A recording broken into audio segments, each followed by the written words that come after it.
আসসালামু আলাইকুম। শুনছেন সংবাদ শিরোনাম। ভৈরবে প্রিপেইড মিটার স্থাপন বন্ধের দাবিতে সংবাদ সম্মেলন। এখন শুনবেন বিস্তারিত। কিশোরগঞ্জের ভৈরবে বাসাবাড়ি ও ব্যবসা প্রতিষ্ঠানে বিদ্যুতের প্রিপেইড মিটার লাগানোর সিদ্ধান্ত বন্ধের দাবিতে সংবাদ সম্মেলন করেছে ভৈরব নাগরিক সমাজ ঐক্য পরিষদ।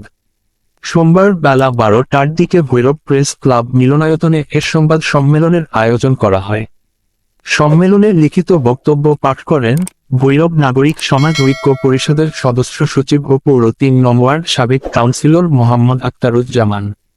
এছাড়া বক্তব্য দেন নাগরিক সমাজ ঐক্য পরিষদের আহ্বায়ক ও Bhairab chamber of commerce and ইন্ডাস্ট্রির সাবেক সহ-সভাপতি আর এম মারুকি শাহীন, যুগ্ম আহ্বায়ক ও প্রেস ক্লাব সদস্য সচিব মোহাম্মদ সোহেলুর রহমান, যুগ্ম আহ্বায়ক ও ভৈরব উপজেলা পরিষদ সাবেক ভাইস চেয়ারম্যান আলহাজ আল মামুন, যুগ্ম আহ্বায়ক ও উপজেলা শ্রমিক দল সভাপতি আদিলুজ্জামান দুলাল, যুগ্ম আহ্বায়ক ও এশিয়ান টিভি ভৈরব প্রতিনিধি সাংবাদিক সজীব আহমেদ প্রমুখ।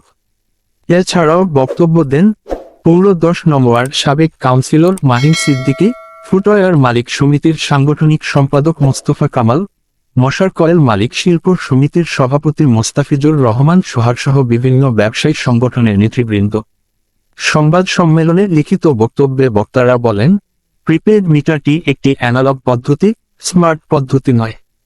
এটির কার্ড ক্রয় করা ও মিটারে ডাউনলোড করা গ্রাহকদের চরম দুর্ভোগের শিকার হতে হয়। এছাড়া পূর্বের সচল মিটারগুলো অচল হয়ে পড়বে। তাতে করে রাষ্ট্রের হাজার হাজার কোটি টাকা ক্ষতিগ্রস্ত হবে, যার ফলে বর্তমান অর্থনীতিতে প্রভাব ফেলবে। বক্তারা আরও বলেন, ভৈরবে ছোট বড় অনেক শিল্প কারখানা রয়েছে, তার পাশাপাশি শত শত অটো গ্যারেজ ও মিল ফ্যাক্টরি রয়েছে।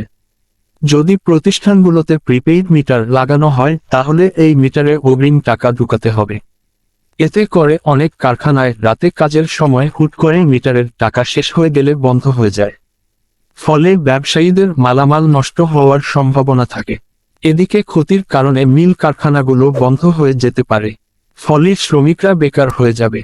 তাই বিদ্যুৎ বিভাগ যদি জোরপূর্বক বল প্রয়োগ করে প্রিপেইড লাগাতে আসে তাহলে বিদ্যুৎ গ্রাহকদের পক্ষ থেকে ভৈরব নাগরিক সমাজ ঐক্য পরিষদ তা প্রতিহত করবে।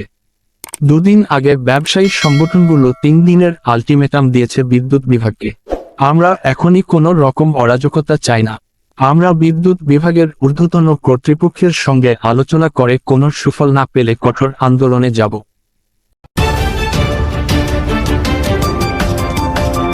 ব্রাহ্মণবাড়িয়া 24.নিউজ।